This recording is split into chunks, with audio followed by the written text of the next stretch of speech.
Hi, my name is Ilham Moni Braira. Uh, this text is from my friend who is blind, and this is the reality that happened in Bandung, West Java, the most corrupt province in Indonesia, by KPK. By KPK. Oke, silakan. Okay, let's begin. My name is Tubagus Abim. I am an alumnus of the Bina Netra Social Institution, which is called PSBN, Wiataguna Bandung, which has now changed its name to the Wiataguna Social Rehabilitation Center for People with Sensory Disabilities, which is called BRS PDSN. Shia is also a student at a university in Bandung. Now, I would like to explain the change in Wiataguna's function from what was previously a Bina Netra social institution to a social rehabilitation center for people with sensory netra disabilities. In addition, I will also explain the pros and cons of this change in function and the impact it will have from my point of views as an example of a service recipient. Oke, nama saya Tubagus Abim. Saya adalah seorang alumni dari klien dari Panti Sosial Bina Netra, PSBN, Wiataguna Bandung, yang sekarang berubah nama menjadi Balai Rehabilitasi Sosial Penyandang Disabilitas Sensorik Netra, BRSPDSN, Wiataguna. Saya juga adalah seorang mahasiswa di salah satu perguruan tinggi di Kota Bandung. Sekarang, saya ingin menjelaskan tentang perubahan fungsi Wiataguna dari yang sebelumnya merupakan Panti Sosial Bina Netra menjadi Balai Rehabilitasi Sosial Penyandang Disabilitas Sensorik Netra. Di samping itu, saya juga akan menjelaskan tentang pro kontranya mengenai perubahan fungsi tersebut dan dampak yang ditimbulkannya dari sudut pandang saya sebagai salah satu contoh objek penerima pelayanan. Oke. The change in Wiataguna's function from an orphanage to a balai has been effective since 2019. Based on Permensos number 18 of 2018 concerning the organization and work procedure of the technical implementing unit, since January 2019, after changing its function from the Bina Netra Social Institution to the Social Rehabilitation Center for the Blind Sensory Disabilities, Wiataguna has begun to remodel all forms of service that are considered no longer relevant to its current function. Some of the changes made were reducing the total numbers of clients, reducing the duration of service time, and selecting more prospective clients who would be given service. Oke, perubahan fungsi Wiataguna dari Panti menjadi balai berlaku sejak tahun 2019 dengan didasari oleh Permensos nomor 18 tahun 2018 tentang organisasi dan tata kerja unit pelaksana teknis sejak bulan Januari 2019 setelah berubah fungsi dari Panti Sosial Bina Netra menjadi Balai Rehabilitasi Sosial Penyandang Disabilitas Sensorik. Wiataguna mulai merombak segala bentuk pelayanan yang dianggap tidak lagi relevan dengan fungsinya sekarang. Beberapa perombakan yang dilakukan adalah mengurangi total jumlah keseluruhan klien, mengurangi durasi waktu pelayanan, dan lebih menyeleksi calon klien yang hendak diberikan pelayanan. Oke.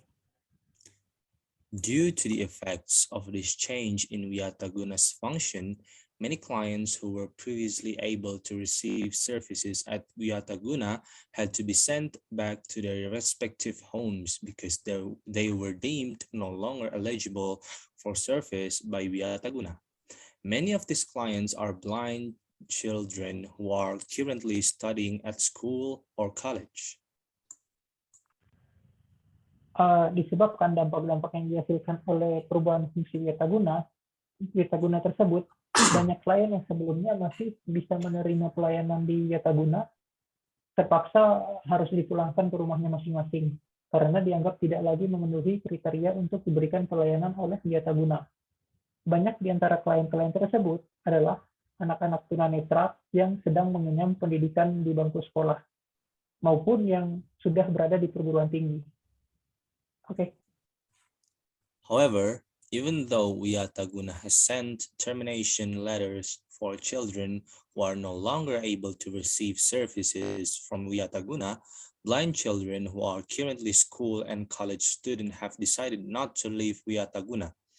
The reason is that apart from having no other place to live, if they leave Wiataguna while they continue their obligation as school and college students, they also feel that Wiataguna's unilateral termination of their right to receive services is considered unfair and violates human rights.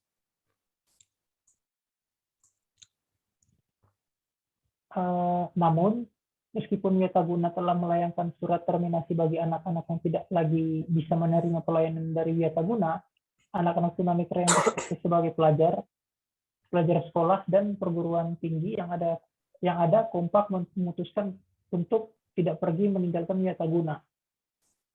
Alasannya adalah selain karena mereka tak punya tempat tinggal lain jika keluar dari Wiataguna, selagi mereka meneruskan kewajiban mereka sebagai pelajar sekolah dan perguruan tinggi, mereka juga merasa pemutusan hak penerimaan pelayanan mereka oleh Wiataguna secara sepihak dirasa sangat tidak adil dan melanggar HAM. Oke.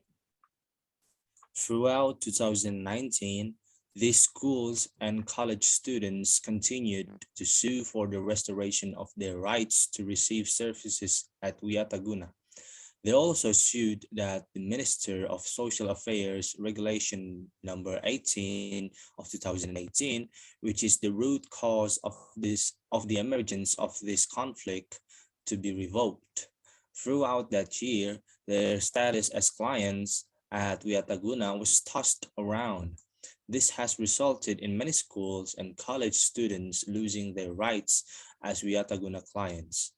For example, they lose their rights to receive food and drink, the right to receive daily life support facilities, the right to receive blind equipment, and many more.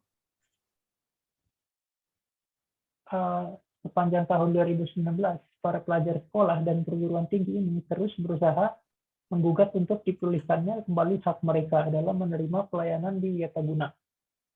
Mereka juga menggugat agar Permensos nomor 18 tahun 2018 yang merupakan akar permasalahan dari munculnya konflik ini agar segera dicabut.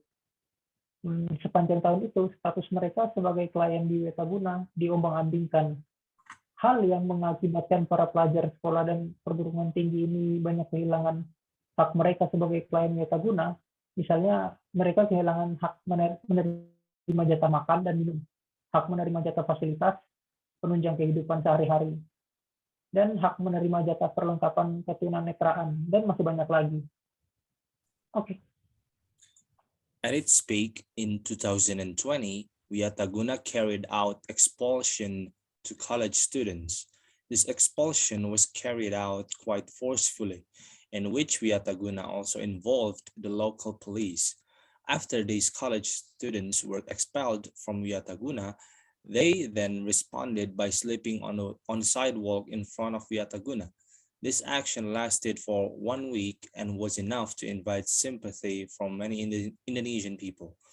On the last day of action, representatives from university students were given the opportunity to meditate with representatives from the Indonesian Ministry of Social Affairs as the party in charge of Wiataguna. From the meditation, an agreement was reached in which college students were allowed to stay at Wiataguna again, and all school and college students were restored to their status as Wiataguna clients with certain conditions. Oke. Puncaknya pada tahun 2020, pihak Wiataguna melakukan pengusiran kepada para pelajar perguruan tinggi.